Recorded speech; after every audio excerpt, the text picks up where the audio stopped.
know that kids who don't process their emotions become adults who would possibly become addicts? Let me tell you something.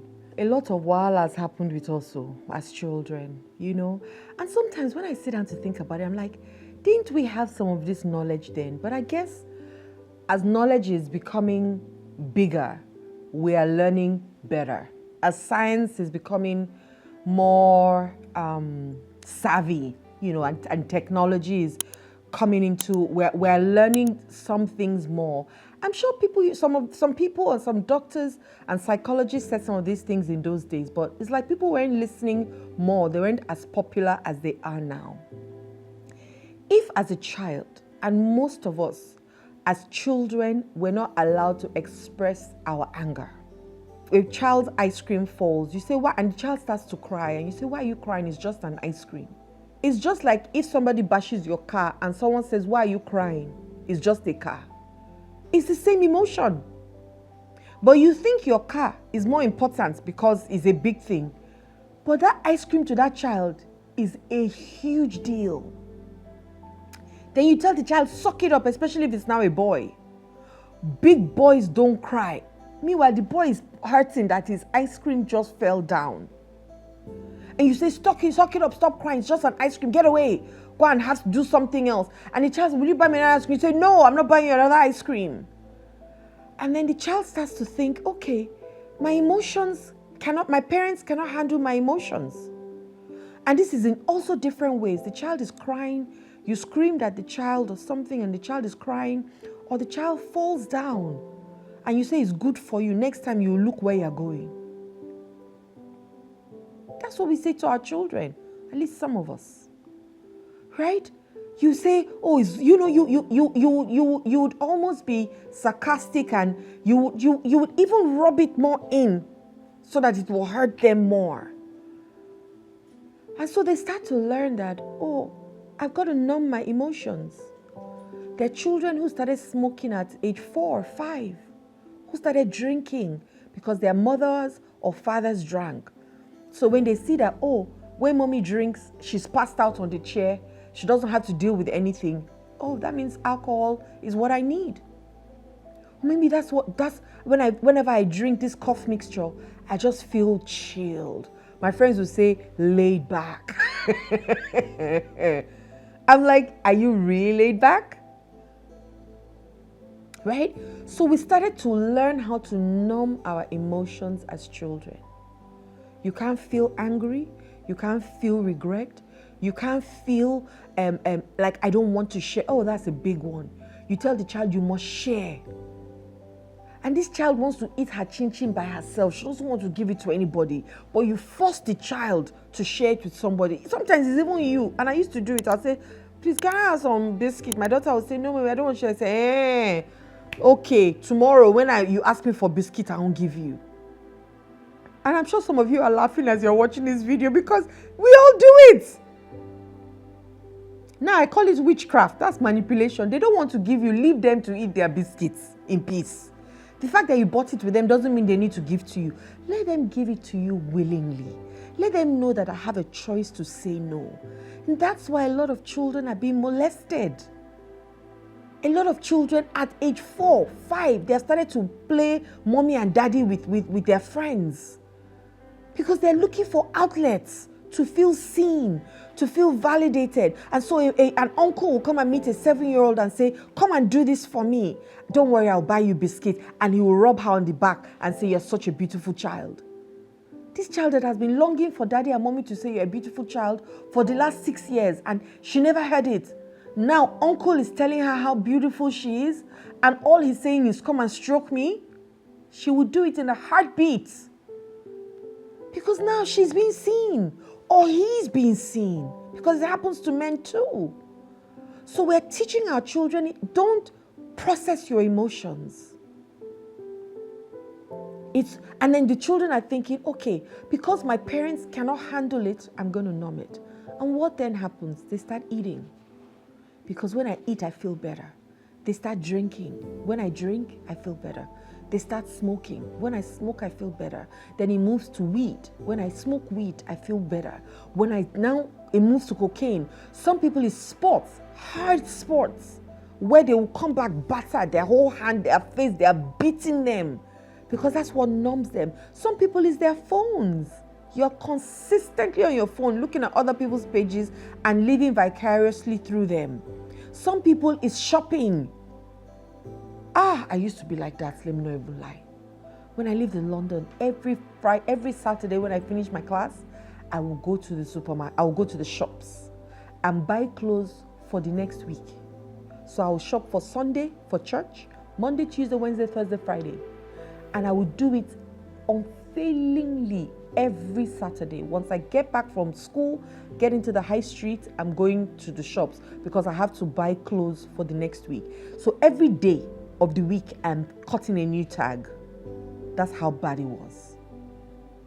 So I will buy the same watch, 5 different shades of the same color, because this will match that dress. This will match these trousers.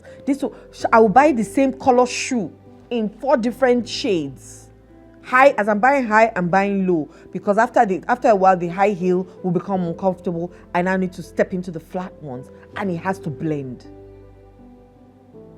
One day, my mom asked me, why do you act like you were deprived as a child? Well, I looked at her, I said, maybe I was. Because now I had the money. So I didn't have to take permission from anybody and I could buy whatever the hell I liked. And anybody that doesn't like it, that's on you, not on me. Because I didn't come to ask you for the money anyways. So for some people, the addiction is shopping. For some people, the addiction is stealing. They can afford it. They can buy 10 products, pay for 9 and steal 1. For some people, it's sex. For some people, it's porn.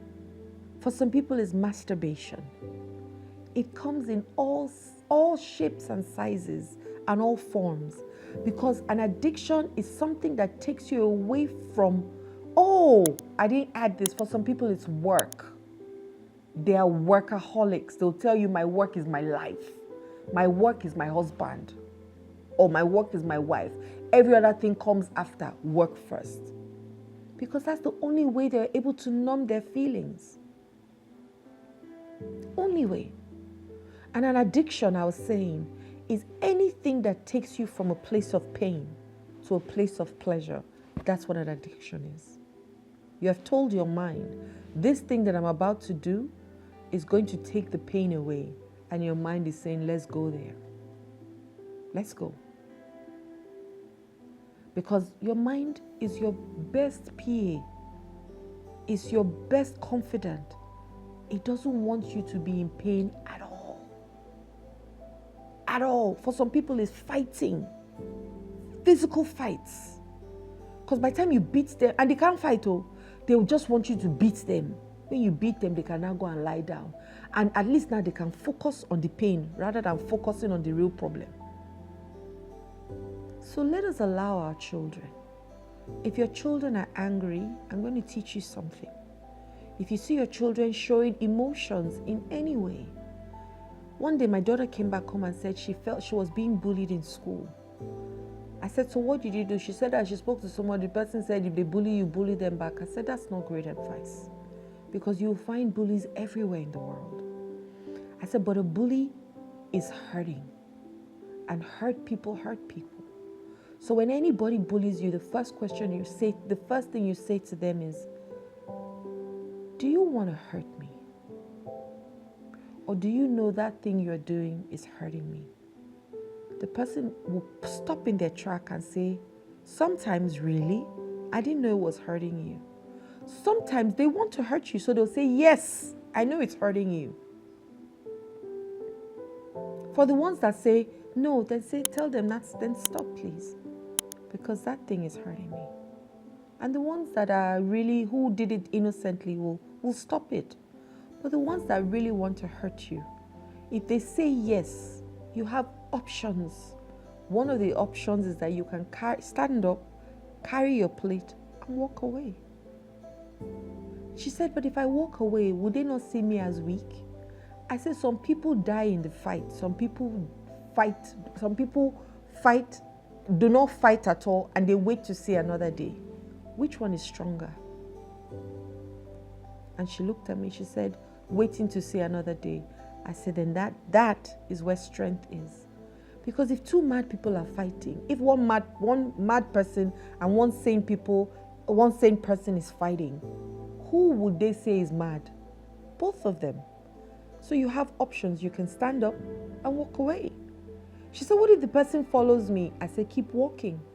And then go to a teacher and go and report the person. But you don't have to play in that space. However, I understand that it can be painful. So you validate what they say to you. Validate them. Oh, mommy, I feel so angry. Why are you angry? Or you see them throwing things. I can see that you're angry. What's going on? Oh, mommy, yesterday, somebody said, yeah, like she said to me, somebody said this to me, that I'm crazy. I said, can I ask you a question? She said, yes. Are you crazy? She said, no, mommy. I said, so should you be upset? She said, no. I said, okay, let's even say that you're crazy and somebody calls you by your name. Should you be upset? She said, no. I said, so you see, you've got an option. Right? And that's what I validated it immediately. But I then said, I know that it can be painful if somebody calls you words. But you've got to ask yourself what you're making those words mean. And then I empathized with her. I said, if it was me, they called those things. I might be upset if I look at it from your point of view. But I could also look at it from this point of view and ask myself if I'm crazy. And if my answer is no, that's it. Then you neutralize what they're feeling, which is what I did. Are you crazy? No. Then, how do you feel now? I feel good, mommy. Great. And then you transform it. So that they know that they can deal with the next bully. But if you see anybody that slaps you, slap them back. How many people are you going to slap? And the slap might not be like a physical slap. It could be words. Why do I want to dance with you in the mud? And anybody that is down fears no fall.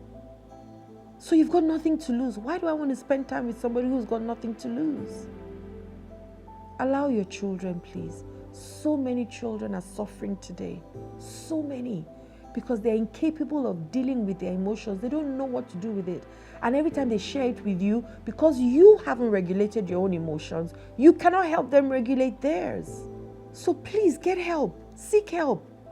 Let somebody help you, teach you how to regulate your emotions so that you can help your children regulate their emotions and they can in turn help others. And the addictions that we have these days can reduce. Hi there. My name is Adiola Kingsley James. I hope you really got a lot from my videos. Don't stop at just listening. Be a doer. If I asked you to do something, do it please. But don't also stop at that. Share me with other people. Click the notification bell below and do what? Yes, subscribe.